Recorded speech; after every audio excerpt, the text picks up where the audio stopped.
what you know about purification to save the heart of a nation. Let burn a talking wood, bringing light to a talking wood. Natural law, just wisdom and love, vision truth below as a bird. Let burn a talking wood, let burn a talking wood.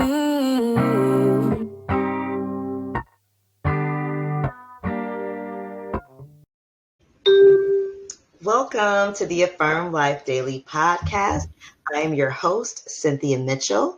As always, please visit the website affirmlifedaily.com and follow on social at Affirm Life Daily. Your support is absolutely needed in our fight for truth and freedom. And I have a wonderful guest for a part two. Yes, a part two. I have the amazing Sara Cross, and we will be continuing our conversation about what we consume being our medicine, but this time we're going to look at it from a spiritual and metaphysical standpoint rather than just the physical body.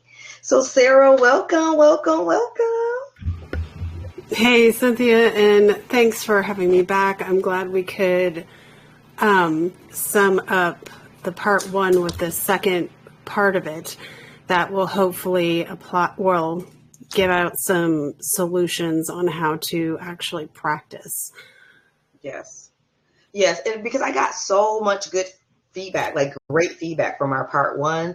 And then when I was looking through your notes, which were so amazing, I was like, oh, we got to do a part two because we didn't get to explore some of this. And I feel like it was just such an important part of it, because we're spiritual beings, so we can't miss the spiritual part. So yeah, I'm very excited. So we will jump in. I'm going to go ahead and, well, first, Sara, introduce yourself. Please tell them where they can find you and a little bit about your background and what you do. Oh, well, I have a radio show called Timestrider Radio on Revolution Radio. And I have a co-host, Jerry, who started today. And we have a show where we just talk about history. And because I feel like history is like kind of what we need to study history in order to study the patterns that are in our reality and how it works, how we actually interact with the things that take place. And when we understand history and how people in the past have operated, it should make it a lot easier for us to come to certain conclusions that help us operate functionally today. And the more I study history, the more I'm convinced that it is got to be one of the most vital things that are on the, educational rotation. Because it gives us all the answers. There's a reason why when we forget our history, we're doomed to repeat it. And that's why a lot of schools and stuff have like kind of taken out a lot of prudent history. I mean, even in California, like I don't even think they teach World War II anymore in grade school, which I thought was Really astounding. I was just like, what? Because it's one of those things that are important to, like World War II, I think is a very important part of history. And it's important for us to understand all these different historical events that took place on this planet that we know of so that we understand how not to repeat that. And that's becoming lost. And we need to bring that back and encourage reading and writing. We need to encourage more reading, especially, and curiosity and fearlessness and indomitability, and just going out there without going out there unapologetically to, hold your ground and understand everything on this planet. Like, I feel like knowing that stuff, you're going to be able to develop as a more fuller, complete human being because you have the foundation to work with. Yeah. I think you stated that so effectively and eloquently, because like you said, you are doomed to repeat it if you don't. Pattern recognition is so underrated. It's like the biggest signal of intelligence when someone can recognize patterns. And that is becoming increasingly lost upon people, their ability to see patterns. Like, if you don't know any history, even like, I can't believe they're taking a whole war out of, that's crazy to me. Like that. Yeah. Some schools are even, they're removing science out of it. They're out of schools. They're removing history. They're removing art. They're removing all kinds of stuff. And, which is actually in itself criminal, like putting aside for a second that already taxes are already kind of criminal. We pay taxes in order to fund the schools, to pay teachers, to pay for libraries, to pay for these classes for our children. And these schools are choosing to remove them, which should be prosecutable in court. But because that's essentially, if you're not going to have those kind of classes, if you're going to just take whatever classes out you want out of public school, then why would we pay for them? Right. Exactly. Yeah. So it's starting to become kind of a problem. And I think more and more people are finding it a problem. And as a result, there are more people. There's like actually a really high population, from what I hear, at least in California, of parents taking their kids out of public schools and moving over to homeschooling or more private school options, because they're like, what you're doing in the public school system is absolutely not okay. And I did not agree to that with my kids. And I think that's at least something that there are parents who are withdrawing from it. So I support that. Yeah, 100%. Because I'm a big advocate, no matter where you live, of homeschooling, but I know everyone's not in a position to do that. But when they start doing stuff that outrageous, it's like, you got to figure something out, because that is completely out. And they were already doing so much crazy stuff in California in the schools. So it's like, now it's like, oh my goodness, that's like, for me, it's like, when we have kids, to me, it's like, yeah, things are hard and it makes it a complication. But when you have kids, you make it work. When you have kids, you make them the priority over everything else. And that's just the trade-off. I mean, until they're 18 years old, we're obligated in order to steward them. And if we don't take that seriously, that's why you got like a whole generation of like, not every 20-year-old is like this, but it's like there's a whole generation of kids who are, unfortunately, even I would say illiterate. So absolutely. It's really bad, and it's like becoming a problem, and it needs to be addressed now, because if we don't address it now, there's no way to teach anybody anything when it comes to morality or ethics or how to practice this and apply it if these kids do not understand the language that we're speaking. If you say, like, you ask a kid, okay, what's a neuron? They're like, what's a neuron? That's where we have to start looking at these things, like, because we learn what neurons are in like early middle school, at least. Right. So they should know what that is. That's not like, you don't have the college education for stuff like that.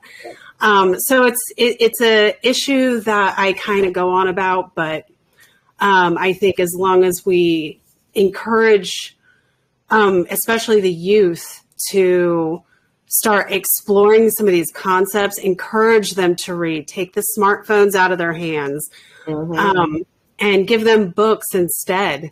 And even if you have a tablet or a Kindle or whatever, and it's like for books and stuff, that's fine. But ensure that they have access to books, because if you show interest in something, your kids are going to follow suit. That's our kids' fault. We're meant to be leading by example, not telling how to live. And our kids will emulate that. Our kids will copy us. They do what we do. They don't do what we say. And that's something I think that's important to remember going into when we're like, how are we going to teach the youth? We're going to meet them where they're at and give them the things that they need and show them how to be interested in them by example. By example. You are right on the money. I'm going to go ahead and start sharing my screen. You are right on the money because both my daughters are they're in their 20s, early 20s, and they're both very avid readers. And my oldest daughter, she's already reads to her son, my grandson, and he's, just a baby. He's 4 months old, but she's already, reading books to him. So yeah, it is something that they get from us. So it's important that we, can you all see my screen? Okay. Yep. Okay, great. I can. So, we will dive in. So we're going to be, like I said, discussing part 2 to what we consume via our medicine. Medicine and the metaphysical is what we're going to be focusing on here. So let's get into it. All right. So our first question is, what is spirit and how does it express through us? Well, I would first start by answering if people were to really think about what, like, say, if you want to call it God, for lack of a better word, really actually is.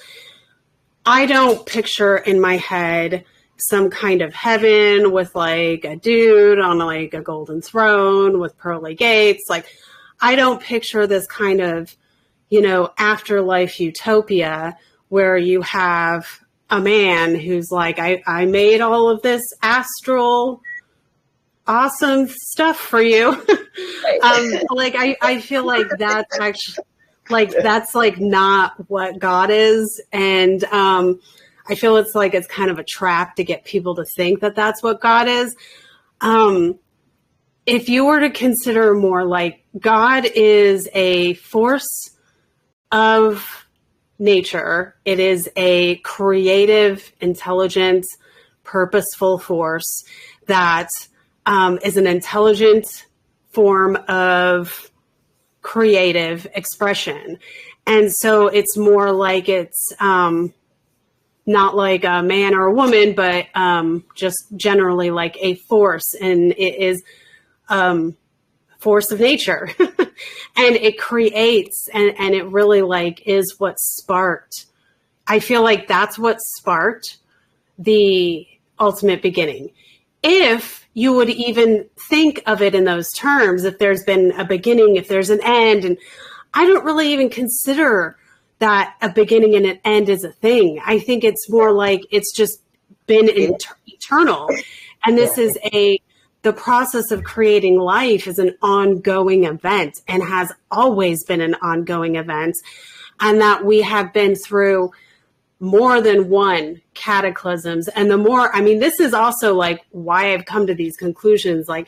For example, with the planet and how it shifts, we have verifiably been through 2 cataclysms on this planet. And we know that for a fact.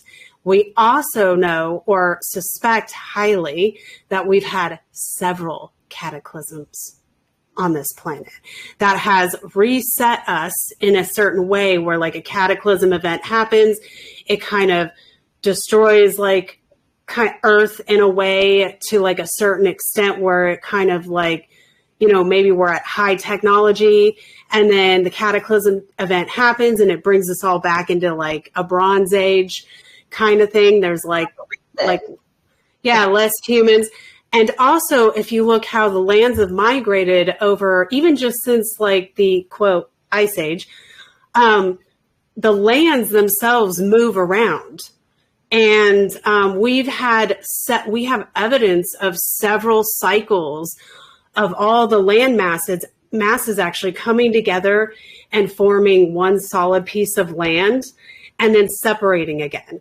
And we know this has happened several times through archaeological findings. And so when I look at stuff like this is why I like history, because I look at stuff like that and then I think about stuff like God, and I'm like, how interesting would it be if the whole point is that this is an ongoing cycle of like creation over and over and over again. And it's all about experiencing it. It's all about the cycle. It's all about the stream of consciousness, reincarnating over and over again to experience, because that's what Source wants to do. Source wants to experience the physical aspects of reality. And the only way Source can do that is through a physical shell. So it drops fractions of itself into us while we're in the womb. And, you know, human beings, Earth human beings, I'd say, I mean, I would suspect this happens to any creature across the universe. But Earth human beings, I would imagine, are very interesting as an animal to drop into, because we are freaks. Human beings are freaking lunatics.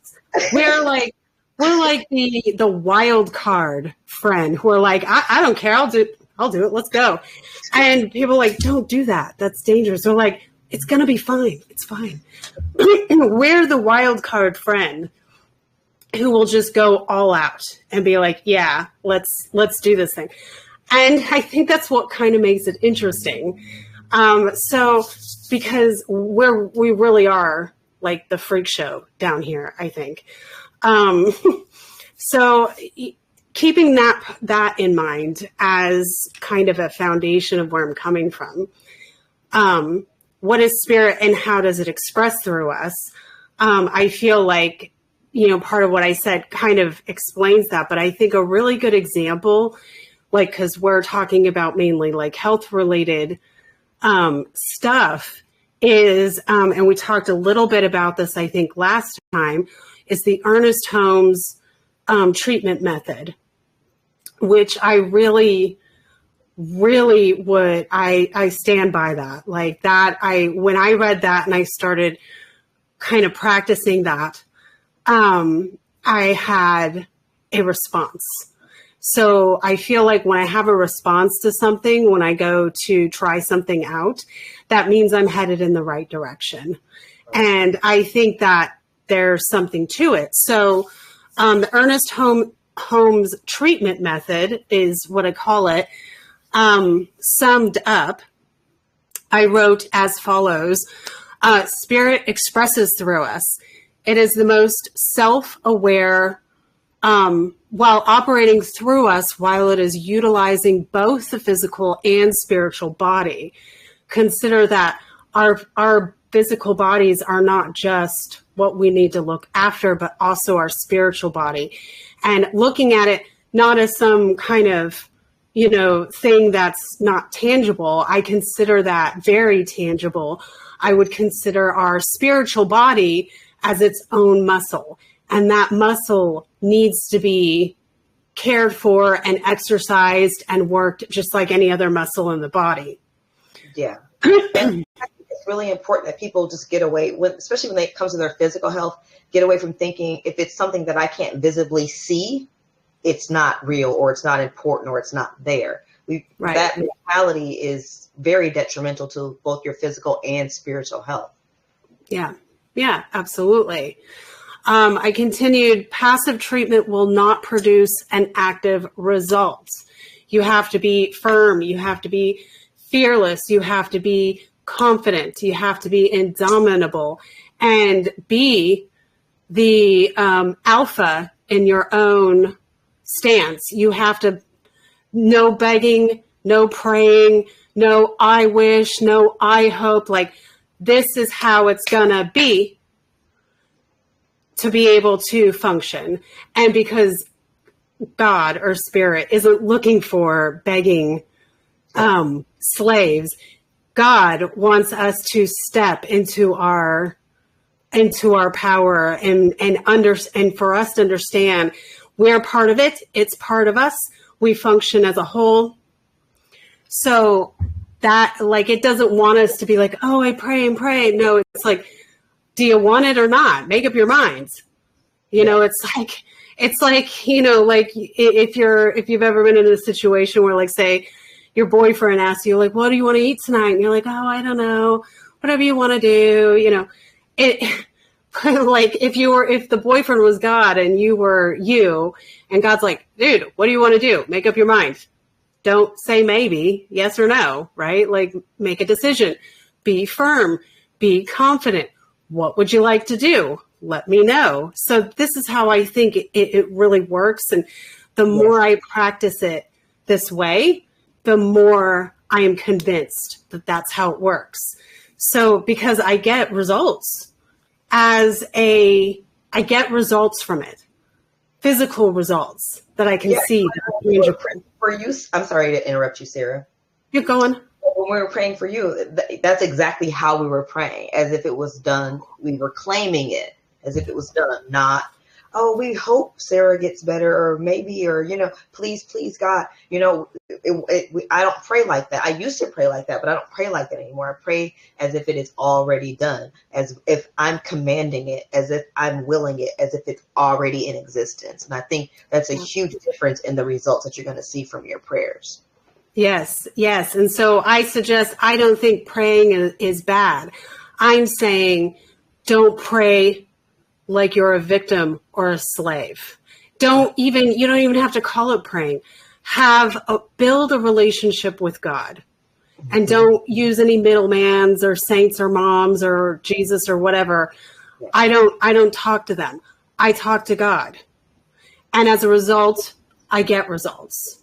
So I think it's important to, like, understand the difference between that, and that it's not like a ungrateful way to practice this. Like, if you were to look at Dr. Joe Dispenza, he's essentially he's essentially saying everything Ernest Holmes saying in more of a modern as a specialist, as a neuroscientist would say it with more modern clinical terms.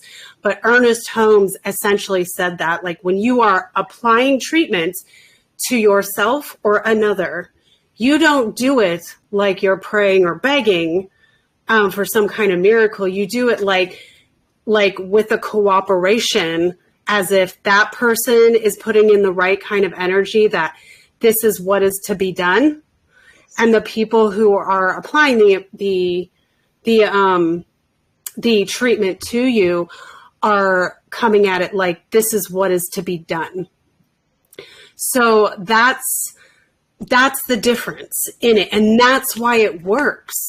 And Dr. Joe Dispenza has a lot of great studies on this in the modern day that show how this works. But moving on with, like, the passive treatment will not produce an active result. You cannot practice this passively. You have to be firm, indomitable, fearless, confident. You've got to, like, know what you want, and you got to be clear about it. The mind must conceive before the creative energy can produce the effect. So before you're trying to, I want my friend to get better, I want them to heal, you need to have a very clear, specific distinction in your head about exactly how, why, and when you want this change to be in effect. You need to really put your thoughts together and use your thoughts, emotions, and actions in proper order, and not do this in, like, a super emotional way. You don't want to do this with your heart on your sleeve. You want to practice this method like a scientist. And that's the trick. And with that, it will work. Like, I've experienced it multiple times. And when, like, Cynthia, you and your friends, who I am forever grateful for, did that for me, I had a physical effect. I can attest to that personally. I didn't even know that you guys were doing that. But that day, that morning, I woke up about the same time you guys would have been doing that. And I'm just like wide awake. I was like instantly wide awake, and I'm like sitting there laying in bed, and I'm like, like, I feel freaking awesome. Like, I feel phenomenal. Like, and so for several days after that, it was the same. I was well for like the first time in several months. And I was very like functional, like I felt normal again. And that's why I know that this stuff works. Yeah. Because it's not like pseudoscience where it's not like a placebo effect in this. I didn't even know that was taking place. Until after the fact. Yes. So that's just like experimentation right there. That's like an experiment people can study to see the effects of that, of what application of treatment can do. And so being that your group is somewhat a little bit already loosely familiar with Ernest Holmes, this is his method. And I mean, so I just think it's one of the best ways to apply if you really want to try to, I won't say try, if you want to heal yourself, you need to come at it in this like very methodical, clear-minded, almost scientific, clinical way. No begging, fearless confidence. And that's the trick to it. That's what it'll work, because God doesn't want us to be begging like slaves. God wants us to be standing fearlessly and be confident in our thoughts, emotions, and actions when we practice in this beautiful reality we're in, because it wants that experience. Yeah. By conscious thinking, sorry, go on. No, go ahead. By conscious thinking, we give conscious direction to spirit, and spirit, consciously or not, responds to our advance along the lines of our conscious or subjective direction. So that's the clear-mindedness. That's like, I have a goal. This is my goal. I'm heading straight for it. No detours. This is where I'm heading. And it is responsive in that. Like, if you have that clear goal, it's going to respond. If that's how you function, then it's going to respond to that. But if you're all over the place all the time, it doesn't know how to respond to you. It's like, I don't know what you want. Yeah. Tell me what you want. Right? Yeah. Like, your boyfriend trying to get you to, what do you want to eat for dinner? You're like, tell me what you want, woman. Like, right. Can't give it to you if I don't know what you want. If I'm not clear 100% on what you want, can't give it to you. And I also, when I pray, I also will use visualization, and I will feel like my energy and my body change. That's when I know that I'm really in that zone of focus and just like this is what's going to happen. Not questioning it, not wavering, and it's total state of empowerment. Focus, laser focus, visualizing, and my energy, it will totally shift throughout my entire body. Yep. Throughout it doesn't mean that I'm even praying for myself. It could be for anybody. But when I do it in that way, I can feel it. It's a powerful experience.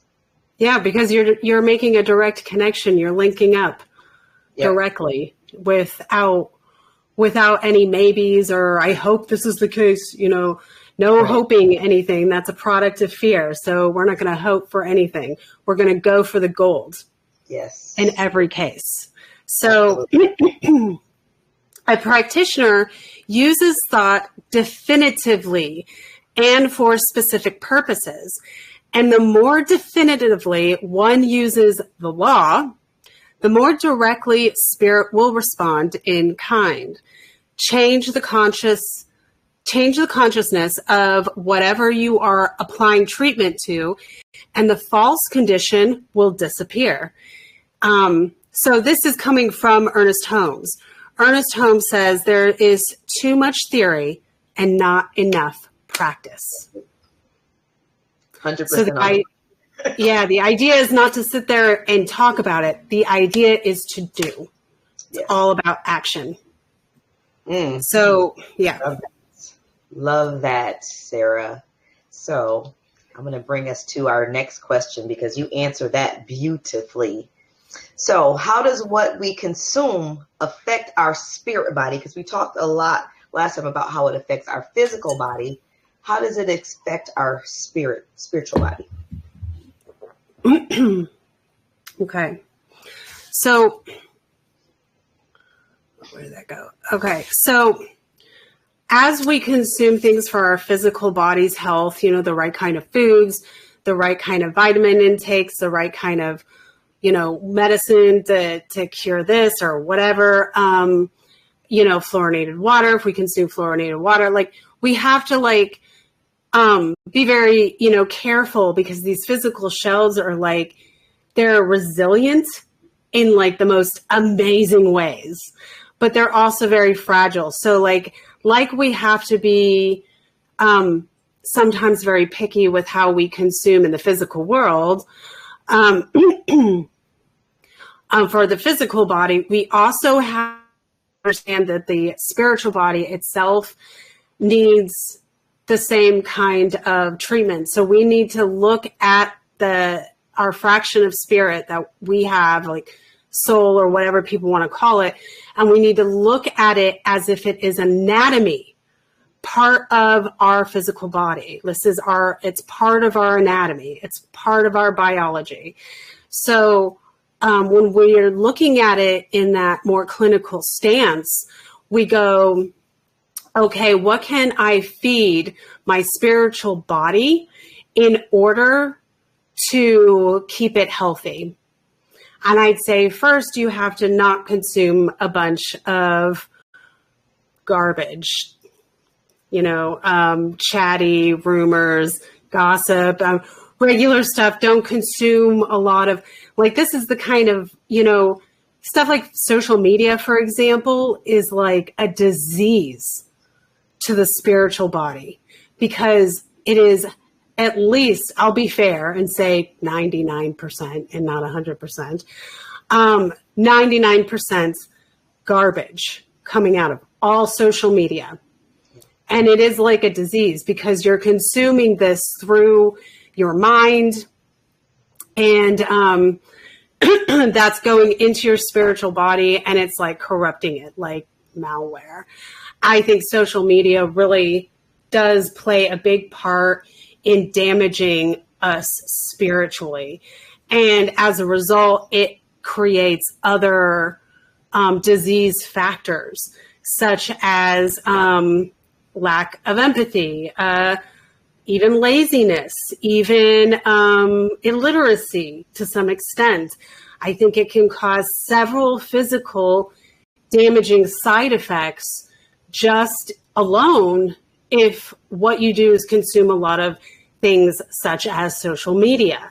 And that's why, like, I wouldn't give any child under the age of 15 a cell phone, even, because it's going to damage them in their most formidable years. Like, never mind the radiation problems from cell phones, but just that the cell phones have like access to everything can be kind of a problem. Like, technology is great, but it needs to be taught. It needs to be taught how to be used properly and correctly. And social media is one of those things. So when we consume things that damage us spiritually and make us kind of forget that we have a spiritual body that needs to be treated like a part of our anatomy, and that gets corrupted and diseased, of course, you're going to have a whole side effect where you're going to get people, God's out of sight and out of mind, so it doesn't exist. So now we're all atheists. And now we're all, you know, it's the survival of the fittest. So now we all want to be socialists. And now we want, like, we don't like to read because reading makes us sleepy. You know, why read when I can watch a 30-second TikTok video and get a sum up, which doesn't even sum up anything of whatever. And then you know, it's just, and the attention span, it just ruins the attention span, and just So that's just one example. Like, social media is just one example of this. In my opinion, I think social media should be considered like a disease to the body, to the spiritual body. But I mean, there's other things that do this too. When we allow ourselves to be infiltrated, our faith system to be infiltrated, which is what happened with Constantine, the Emperor Constantine, when he infiltrated like ancient, what Christianity used to be about, which ancient Christianity, like it had all of this stuff that I'm talking about. Christians taught reincarnation. They're like, yeah, we reincarnate. Yeah, like when they say Christ consciousness, they're really just saying thoughts, emotions, and actions. That's the number 777. That's what that means. Mm-hmm. So that's what they taught. And then Constantine, the Emperor Constantine I, which funny enough was illiterate, comes into the scene and is like, oh, this is like getting a little bit too much. We got to like infiltrate this. And that's how we got Catholicism. And then 400 plus divided Christian sects just to divide and conquer, because divide and conquer is the tactic of the parasite class. And if people read history, this is why I love it. There's a pattern there. Divide and conquer. Every century or so, divide or conquer. Same package, same tactic, different bow. That's all it ever is. And it works every single time. And that's what happened there. That was the schism. So that's why we ended up giving in and allowing even our faith system to be infiltrated. And as a result, now we consume false spirituality that turns off our connection, our direct connection to God. Because even in most of these faith systems, they don't tell you develop a relationship with God. They don't tell you to talk to God. They tell you to talk to Jesus. So and not to talk to him, to worship him, because it's something external to you. You have to earn his love. You have to earn his approval. Yeah. You have to earn everything. Nothing about you is inherently beautiful. Nothing about you is inherently loved. Nothing about you is good. You have to earn all those things. And really, people should be asking themselves, does that make sense? Does that make sense that God would be like arbitrarily going, you're born a sinner, I think you're a bad kid, and you have to earn my love, and you better get on your knees and pray and worship me, and just arbitrarily? Does that sound like something that a external, creative, intelligent force would do? It doesn't make any sense. Why would God is everything, so why would it even need that? You know what I mean? Like, it doesn't make sense if you think about it, but it's so ingrained in people, it's very hard to get them to even just think about another way of looking at it, or even just questioning it at all, because it also made questioning anything about religion like a mortal sin. So like, oh, that's blasphemous. I'm like, okay, is it blasphemous that there's 12 plus verses of God, quote, God, condoning all aspects of human slavery? Is that blasphemous to point that out and how weird that sounds? Right. Exactly. God, like, I'm just going to make my statement on that clear. God would never and has never condoned slavery at any level. That's entirely infiltrated enemy provisions that was in the Bible, like the original Bible that we have now, which is really the King James Bible. The King James actually redid and re-edited and added stuff into the Bible that existed, that Constantine had first commissioned and had the Council of Nicaea write over the course of a couple of centuries.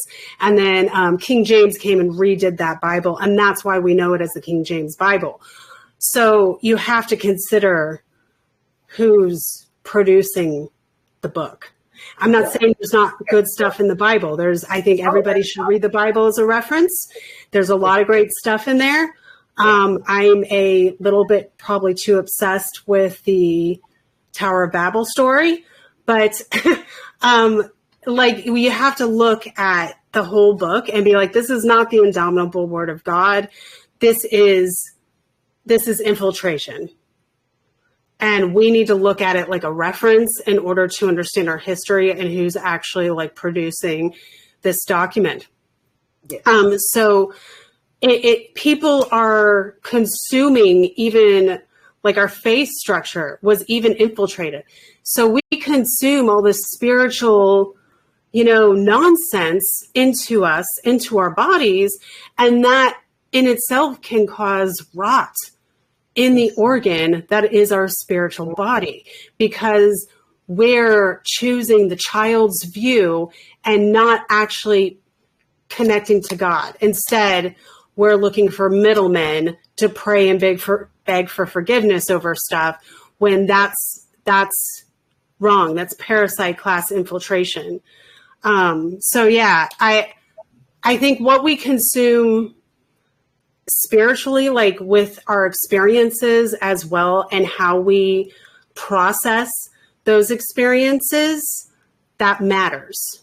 And we need to be thoughtful about how we produce in that way. Absolutely. I agree with you 100% on that. And, you don't need permission to connect with something that's already within you. God is within you. So why would you need someone else's permission or need them to help you access something that's already within you? And I really think it's important for people to remember that. And it's amazing how many Christians have never even heard of the Council of Nicaea. Mm-hmm. So like you said, history is very important.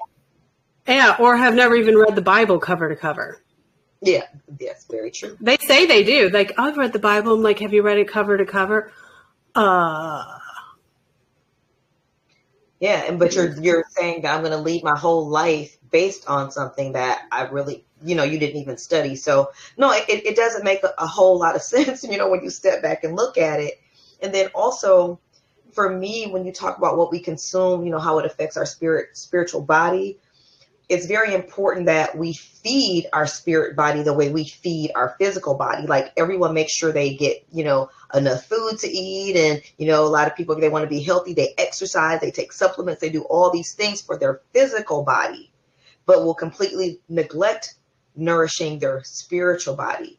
And it doesn't have to look the same for everybody. You can, for one person, it might be doing nature walks. For another person, it might be meditation. For another person, it might be prayer, or it might be a combination of all these things, or just, being in your creative body and writing, or just whatever. But it is very important that on a daily basis, just like you eat every day and drink water every day, you need to be nourishing your spiritual body on a daily basis, at least once a day, but if not, multiple times a day. Yeah. Because, like I said, it's like a muscle. You're building a strong spiritual body. And the worst things get in this world, as far as, all the things that are on the horizon that are coming our way, what a lot of people are calling, spiritual warfare. You need to be strong for that. Yeah. If your spiritual body is weak, the first little thing that they do, you're going to fall. Yeah. You're going to either fall forward, or you're just going to fall, period. Yeah, you need to be indomitable. And really, to put it like more crassly, you need to grow a backbone and like not take any like sass mouth from anybody who's going to try to stop you. And I'd say the best way to feed your spirit body good stuff is good water and education. Reading anything and everything and consuming all the knowledge you can, because the more knowledge you consume, the more you have more of a foundation to work with, the more you have, the more you're going to be able to apply treatment and apply and behave with thoughts, emotions, and actions appropriately, because you read. And like, really, like, people can consume all the YouTube videos or documentaries or whatever because they don't like reading, or they think they don't have time or whatever. But really, honestly, the thing that is going to help people the most to be the most that they can be, and to actually give them good, solid foundation, is to read. You just have to like make the time. And whether that's reading a book or a digital book or even listening to the audiobook version, at least that's something. It's about reading, because you can watch all the YouTube videos you want and you're never going to get the full context of what a book can give you. That is very true. I would agree with that. And yeah, and I listen to a lot of audiobooks just because of the time constraints, and I can do other things while I'm listening and get the information. And what I'll often do is buy the physical book and listen to the audiobook, so that I'll listen to the whole audiobook and then I'll say, okay, when I have time, I'll start reading the physical book. And then it's like, I'm doubling down on the information. I've heard it. Now I'm going to read it and I can use my highlighter and all that stuff. So, but no, reading, I would say, is huge. It's huge. And like you mentioned earlier, unfortunately, it's becoming a bit of a lost art, unfortunately. But that will take us to question 3. So how do we come to understand what our own personal metaphysical body requires? Like I said, I don't look at it as this like a one size fits all when it comes to these type of things. So how do we learn ourselves? How do we understand what our personal, metaphysical requirements are, or how do we feed our spirit body the best? I'm going to say this is entirely an individual thing. There is no one shoe fits all. And I think some people would really prefer it to be that way, because that means there's a quick solution. All I have to do is get this thing and then it's cleaned up. It's the quick, easy solution that doesn't involve any work. But the truth is that there is no one shoe that fits all. Every single one of us is going to require different treatment for different things, because experience and what we're doing here in the physical, experiencing all these different things, they're all different. So the treatment we need for this or that is not going to be the same thing that another person needs, whether it's physically or spiritually. So that's like not a thing that exists. There's no one shoe fits all. I would say it means taking the time. It takes whatever time it takes to go on the exploration mission to figure out what your own personal metaphysical anatomy requires. So it is completely individual. The only person who can actually figure that stuff out and what the metaphysical body requires is the individual doing that work, going on that exploration, that scientific journey in order to figure that out. And that's all trial and error, and it's not going to be fun, but that's what it takes. It takes very focused determination in order to do that. Like most of my life has been me essentially experimenting on myself on what I need and what I don't need. And I find as I get older, like I do one thing that I think I really need, and then something else opens up. And that's kind of the point. That's what's supposed to be happening. There is no end to say shadow work. There's no, there is no end of that line. And I don't know where people got this idea that you could just, I've done all my shadow work. I'm done. And I'm not coming back to this plane of existence. And I'm like, you're smoking crack. I'll see you next time, because you're coming back and there is so much more shit for you to do. We can't even count it. We can't even put it on a to-do list, because there's not enough paper in the world for us to list the stuff that needs to get sorted out. There's a reason why we come back here over and over. There's no such thing as opting out. We're all coming back, regardless of what our physical bodies want to take, accept or not. So, the anatomy requires on both the physical and the spiritual level in order to apply treatment in whatever way that shakes out for the individual. The only person who can figure that out, again, like I said, is the individual. No one else can give you the answer. It's an entirely a personal situation, and what works for me will not work for you. There may be similarities, but there will be very distinct differences. So if we were to back up and start with more of like a baseline of this, if you consider that these bodies are not fully natural to this planet, like I think we touched a little bit about this last time. I don't consider that the bodies that we're in now are fully natural in the sense that I feel like we were probably genetically modified by like some kind of off-worlder parasite class. So what that means is that we're probably like from like the Neanderthal species that was here, and then that was like tampered with, right? And now we've got these like physical shells that are all like jacked up in all these different kinds of ways, which is why we have all kinds of like weird problems, genetically speaking. And so that creates, I mean, if you were to think about that for a second, and then you're thinking about God or, you know, the creative force of nature, source, and he's looking at this, and I say he simply because I feel like that's a very masculine, like it's a masculine force to be able to create. Even women create. We're stepping into our masculinity to create something physically. You know, like giving birth, that's a very masculine thing. You really have to like step into that, like, you know, action phase right there, like to be able to give birth.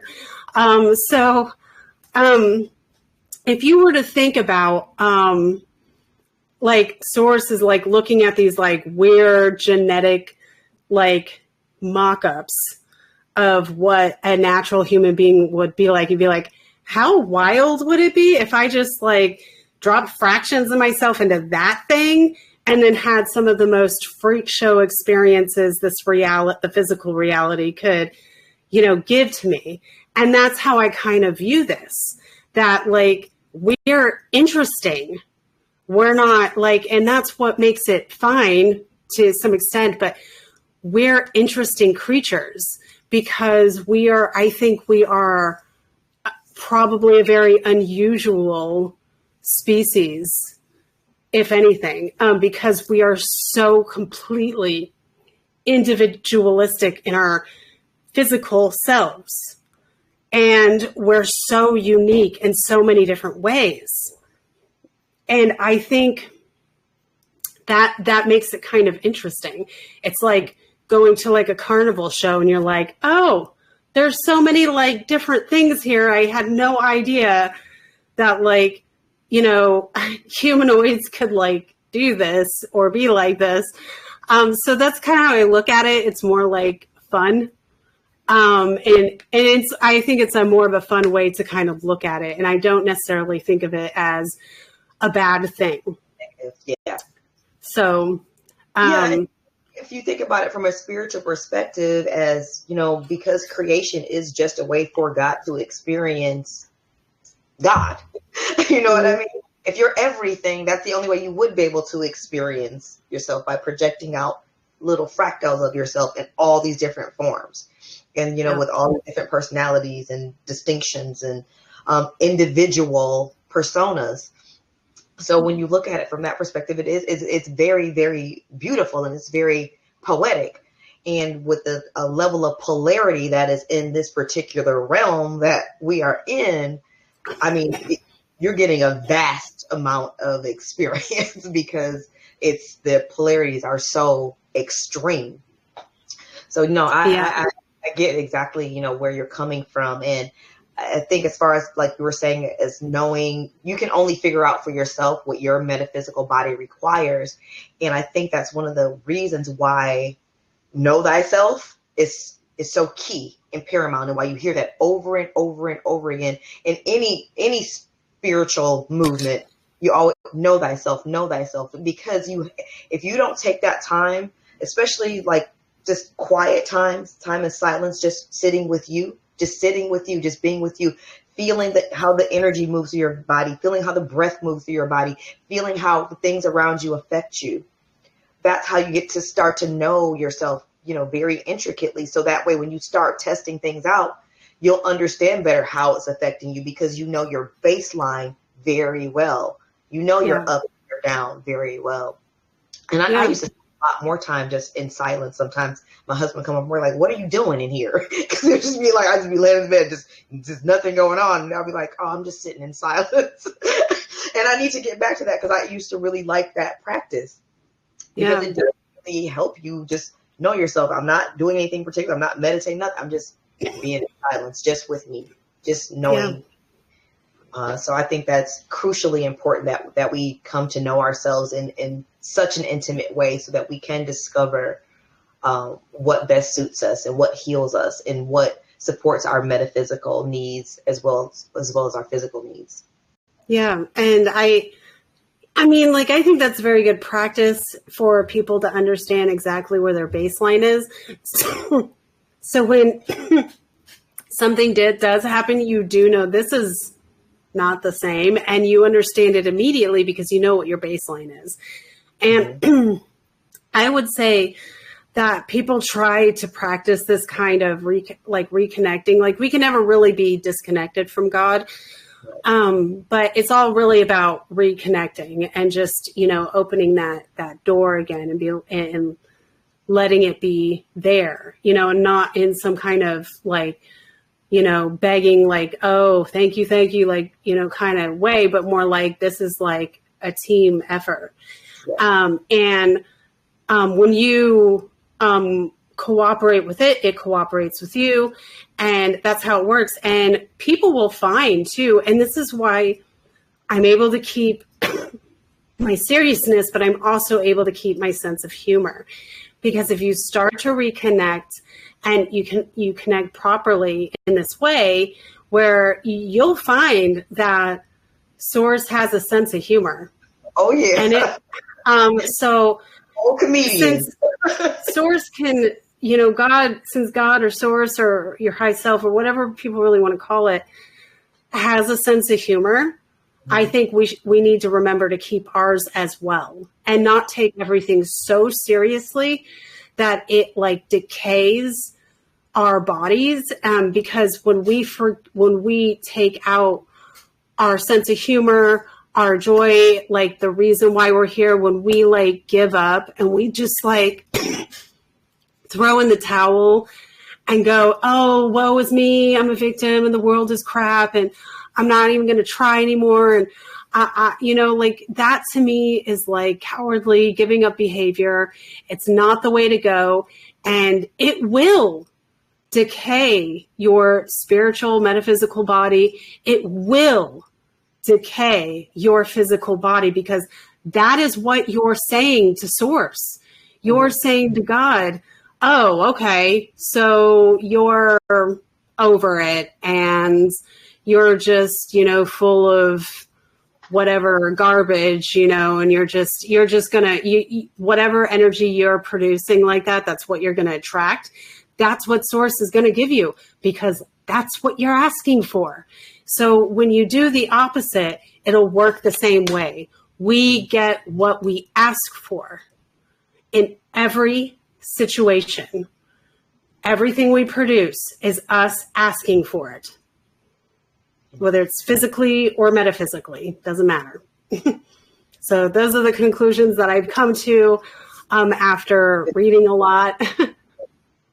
That was beautifully stated, Sara. And thank you for diving into these questions, because I think they're so important. And I don't think they're talked about a whole lot. I think we talk a lot about our physical health, but not our metaphysical health. So, and our spiritual health. So I'm so glad we had this conversation.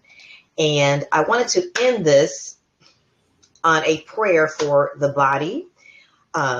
So if you don't feel comfortable praying, no worries. I'm just going to go ahead and say it. But if you feel comfortable, feel free to say it along with me. Bless this sacred space. Allow healing to flow through this vessel. Allow light and love to inhabit this vessel. Help me to honor and nourish this sacred space. Help me to break habits and thought patterns that harm my body. Assist me in embodying gratitude and harmony within this holy vessel. Allow an abundance of health, resources, and support to reach me. Afford me the wisdom and courage to accept all this abundance with grace. Assist me in discerning what is truly meant for me and understanding the lessons presented to me. Again, I ask Source to bless this sacred space and give thanks for this life journey. And so it is. We are claiming all these things as present in our bodies now. Okay, so did anyone have any questions or comments? No? We covered it well? Okay. So I just want to give a quick shout out for the next podcast. This is going to be another part 2. I'll be doing a part 2 with Coach Soul. We're going to be doing a part 2 to the great work in acting and true care. And that'll be on Wednesday, December, dang it, I don't know why I keep doing this wrong, January 7th at 7 p.m. And again, Sara, thank you so much for joining me and doing this part 2. This was some phenomenal information. Did you have any closing thoughts that you wanted to share? No, I would just say thanks for everybody for tuning in and listening, and just, practice our physical experiences with your thoughts, emotions, and actions, and you're already headed in the right direction. Absolutely. So as always, please visit the website, Affirm Life Daily. Follow on social media at Affirm Life Daily. And your support is needed. So please share, visit the website, go and like the videos, share them with other people, because to spread the word, it takes everyone. It takes a community. It takes a village. And we are trying to build a new paradigm here. We're done with the old system. We've had it. Us in this natural law community, we understand at a very deep level, you're not fixing that. So it's time to build a new, and we can do that together. So we have to support one another on this journey. And I'm so grateful for you all that are listening live and all that will listen when I repost this. And as always, infinite grace, love, and gratitude. Good night, all.